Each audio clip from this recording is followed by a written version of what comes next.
You're 31 years old with a master's degree in marine engineering from MIT. You spent 6 years designing underwater drones for the Navy. You've got patents. You've got publications in academic journals. You've got a 6-figure salary and a boring, stable life in San Diego. You're the guy who builds things that go underwater and come back up. That's it. That's your whole existence. Then you take a vacation to Cartagena, Colombia. Just 2 weeks. Beaches, relaxation, maybe meet someone. You're at a beachside bar on your 3rd night when a beautiful woman starts talking to you. Her name is Sophia. She's funny. She's smart. She asks what you do. You tell her about submarines and underwater engineering because you're terrible at flirting and defaulting to work talk. Her eyes light up. She says her uncle is in maritime logistics and would love to meet someone with your expertise. You think it's a networking opportunity? Maybe some consulting work, extra cash. You agree to have dinner the next night. The dinner is at a villa in the mountains. Sophia drives you there herself. The place is massive. Armed guards at the gate. You start feeling uneasy, but you're already inside.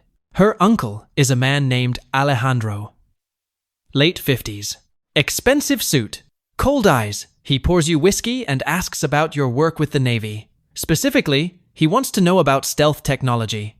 How to make things invisible to sonar. How to move underwater without detection. You're not stupid. You know what this is now. You try to leave. You stand up and say you're not interested. That's when 4 men with assault rifles walk into the room. Alejandro doesn't raise his voice. He just says, "Sit down, engineer. We haven't finished our conversation." He slides a folder across the table. Inside are photos, your mom's house in San Diego, your sister dropping her kids off at elementary school, your girlfriend's apartment, time-stamped from yesterday. He says, "You're going to build something for us. When it's finished, you go home. Your family stays safe. Very simple, very fair." You ask, what happens if you refuse? Alejandro points to a laptop on the table. He opens a video file. It's footage of another engineer. A German man. He's tied to a chair. Alejandro narrates, "Marcus was a chemical engineer. Very talented. He also said no." The video shows what happened to Marcus after he said no. You don't watch the whole thing. You can't. You agree to build whatever they want. They take you to a compound deep in the jungle. 3 hours by truck on roads that don't exist on any map. The compound has workshops, generators, supplies, and 20 armed guards. They show you the project. They want you to build a submarine. Not a toy. A real, functional, 60-foot, semi-submersible, capable of carrying 8 tons of cargo from Colombia to Mexico without being detected. You're given a team of 12 local workers who don't speak English. You're given blueprints from a previous narco sub that got captured. It's crude. Fiberglass hull, diesel engine, barely functional. Your job is to make it better. Make it stealthier. Make it faster. Make it undetectable. You spend the first week just trying to understand the insanity of what they're asking. You're building a submarine in a jungle with limited materials, no proper facility, and workers who've never seen a technical schematic before. It's impossible. But Alejandro visits every Friday. He asks about progress. He shows you new photos of your family. Updated. Recent. The message is clear. Build or they die. You start with the basics.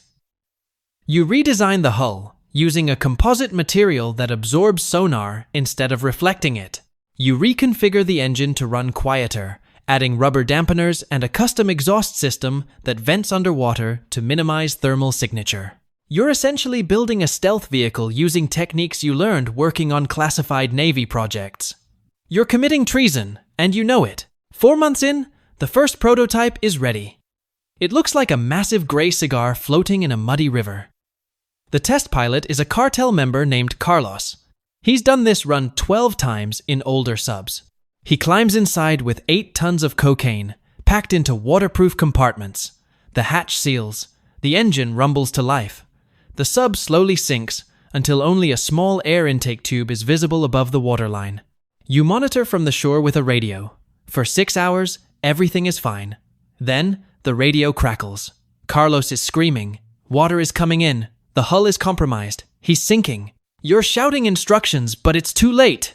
The radio goes silent. The sub is gone. So is Carlos. So is 8 tons of product worth $60 million. Alejandro arrives the next morning. He doesn't yell. He just asks what went wrong. You explain the hull wasn't properly sealed, that you need better materials, more time. He nods. Then he has his men drag in one of your workers. A 20-year-old kid named Mateo, who helped with the fiberglass molding. Alejandro shoots him in the head right in front of you.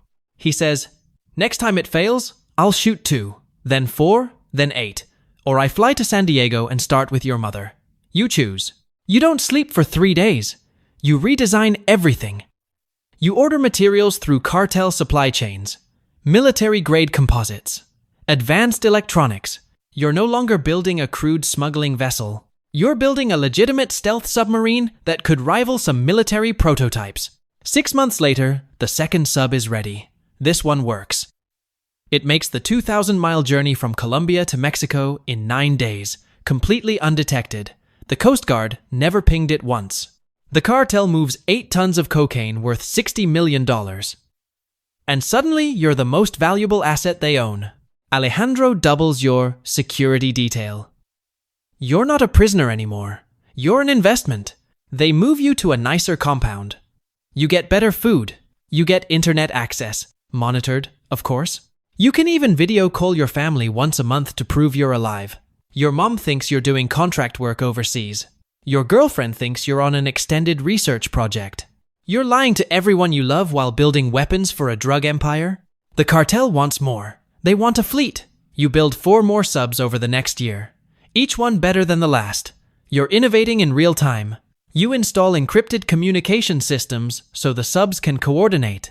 You design autonomous navigation using GPS and gyroscopic stabilizers so they can run with minimal crew. You're creating technology that doesn't exist in any legal maritime industry. By year 2, you're not just building subs. You're hacking military sonar systems. The cartel brings you captured Coast Guard equipment. They want you to reverse engineer it and find weaknesses. You discover that US sonar has blind spots at certain frequencies. You redesign your subs to operate in those frequency ranges. You're literally teaching cartel submarines how to be invisible to the US military. The most horrifying part? You're good at this. You're really, really good. You start taking pride in the work. When a sub successfully delivers product, you feel a rush. When you solve a complex engineering problem, you feel accomplished. You're Stockholm syndromed into caring about your captor's success because your survival depends on it. Then comes the big project. Alejandro wants a fully autonomous sub. No crew, no pilot, just cargo and AI navigation. A ghost ship that can carry 10 tons of product from Colombia to California without a single human on board. The payload value? $500 million in a single run. You spend 8 months building it. It's your masterpiece. 70 feet long, diesel-electric hybrid engine, sonar-absorbent hull, satellite navigation, encrypted communication, automated ballast systems. It's a marvel of engineering that will never see a museum or a patent office. It'll just disappear into the ocean, moving poison from one place to another. The maiden voyage is scheduled for a Tuesday. You're standing on a dock in the jungle, watching your creation float silently in the water. You've installed a remote kill switch, just in case. You've also installed a hidden GPS tracker that pings coordinates to a personal server only you can access. It's your insurance policy. If the cartel ever decides you're expendable, you've got leverage. The sub departs at midnight. You monitor it from a laptop in your compound. For 8 days, it moves through the Pacific like a shadow. No Coast Guard pings, no Navy intercepts, nothing. It's perfect. On day 9, it arrives at a coordinates off the California coast. A fishing boat retrieves the cargo. $500 million in cocaine just entered the United States, and not a single human being was on board to get arrested. Alejandro is ecstatic. He throws a party at the compound. He calls you a genius. He says you've revolutionized the business. He hands you a duffel bag with $2 million cash and says, "You've earned your freedom, engineer. You can go home now." You don't believe him. You've seen too much. You know too much. Men like Alejandro don't let assets walk away. But you play along. You pack your bag.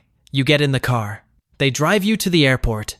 They hand you a passport and a ticket to San Diego. You're in the terminal. You're going through security. You're about to board. Then you see him, a man at the gate. He's not Cartel. He's DEA. You can tell by the way he's watching you. By the way, his hand rests near his waistband. They've been tracking you, maybe the whole time. Maybe from the GPS tracker you planted. You realize Alejandro knew. He's letting you leave because you're more useful as a fugitive than a prisoner. If you board that plane, you'll be arrested the second you land in the US. If you run, the cartel will know you're a liability and eliminate your family. If you go back to the compound, you're confirming you're complicit. There's no winning move. You stand in that terminal, ticket in hand, watching the final boarding call for Flight 182 to San Diego. Your mom is 90 minutes away. Your life is 90 minutes away. And you can't get on that plane. You turn around.